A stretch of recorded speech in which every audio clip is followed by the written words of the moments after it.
Good evening once again. I'm Stephanie Ruhle. Explosive and emotional revelations on Capitol Hill today as the January 6th committee had its fourth hearing.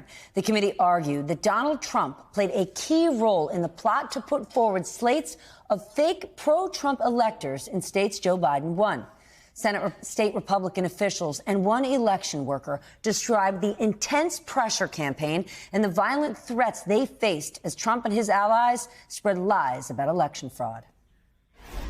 These public servants wouldn't go along with Donald Trump's scheme. And when they wouldn't embrace the big lie and substitute the will of the voters with Donald Trump's will to remain in power, Donald Trump worked to ensure they faced the consequences. Donald Trump had a direct and personal role in this effort. The president's lie was and is a dangerous cancer on the body politic. We heard from Republican Arizona House Speaker Rusty Bowers, who talked about resisting pressure to help overturn the 2020 election. Bowers told the committee he'd supported Trump, but today he said something very different about supporting Trump. He said this about his conversation that he had with the former president. To quote the former president, during the conversation, he told me the election was rigged and that I won Arizona, unquote. Did you have such a conversation with the president? I did have a conversation with the president. That certainly isn't it, but there were parts of it that are true, but there are parts that are not, sir.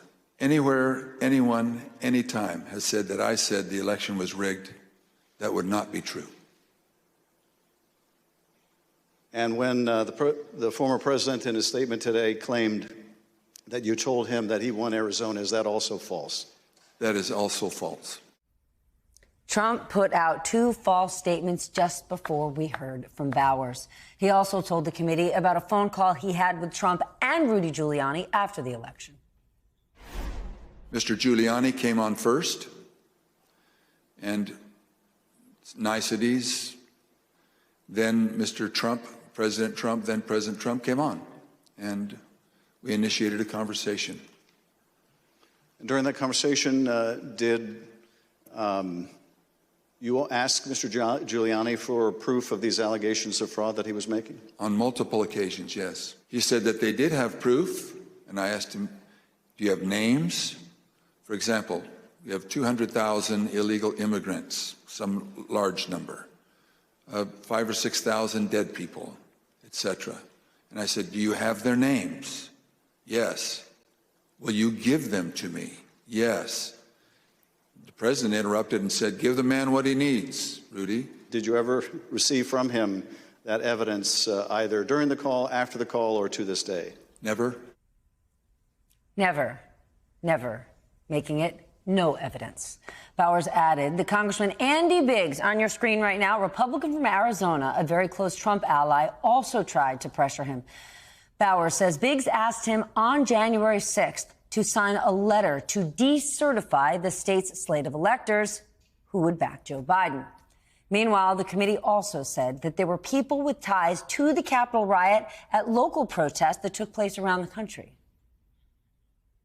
The Select Committee has uncovered evidence in the course of our investigation that at Stop the Steal protests at state capitals across the country, there were individuals with ties to the groups or parties involved in the January 6th attack on the U.S. Capitol.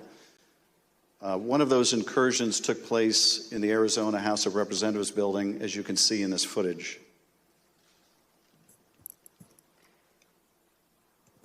This is previously undisclosed video of protesters illegally entering and refusing to leave the building.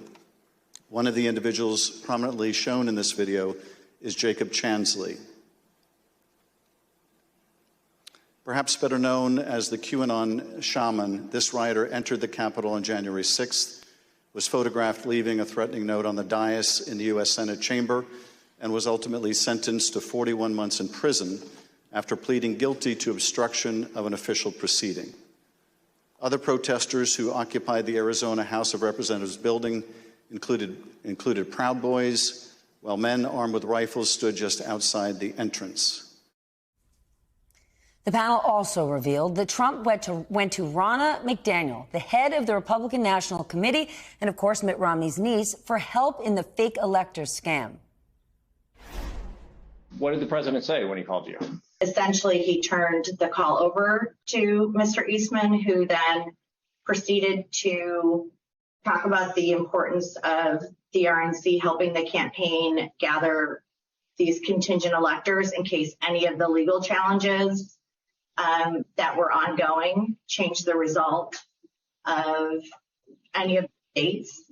I think more just helping them reach out and assemble them. But my understanding is the campaign did take the lead, and we just were helping them. We also heard about the former president's obsession with getting Georgia election officials to find those mysterious 11,780 votes. That is the number Trump told Georgia Secretary of State Brad Raffensperger he needed to overturn Biden's victory in Georgia.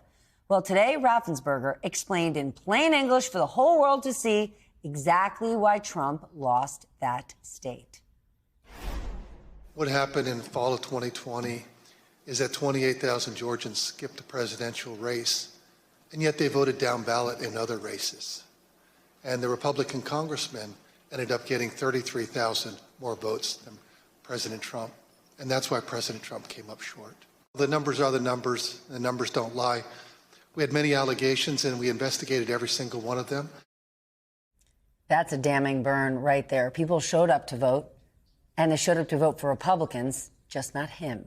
Trump Attorney General Bill Barr also gave the committee private testimony about there being no voter fraud in Georgia. And he says he made sure the president knew it. We took a hard look at this ourselves, and based on our review of it, including the interviews of the key witnesses, the Fulton County allegations had no merit. And I told him that the stuff that his people were shoveling out to the public was bull. I mean, that the claims of fraud were bull. But today's final and perhaps most powerful and really disturbing witness was Shaye Moss. She was a Georgia election worker falsely accused of being part of a voter fraud scheme. She endured relentless harassment and death threats. Her mother, Ruby, also accused of fraud. The lies about Shaye and Ruby were amplified by none other than our president at the time. These two poll workers went after this young woman and her mother, President and his lawyer, Giuliani. Tape earlier in the day of Ruby Freeman and Shaye Freeman Moss and one other gentleman quite obviously surreptitiously passing around USB ports as if they're vials of heroin or cocaine. They are engaged in surreptitious illegal activity. How did you first become aware that Rudy Giuliani, the president's lawyer, was accusing you and your mother of a crime? I went to the Facebook app, and I'm just kind of panicky at this point. It was just a lot of horrible things there. Wishing death upon me, telling me that, I'll be in jail with my mother, and saying things like, be glad it's 2020 and not 1920. A lot of them were racist. A lot of them were just hateful. Ms. Moss, I understand that people once showed up at your grandmother's house. And they just started pushing their way through, claiming that they were coming in to make a citizen's arrest. They needed to find me and my mom. They knew we were there. Shaye Moss testified that her mother was not passing her a USB port. It was a ginger mint.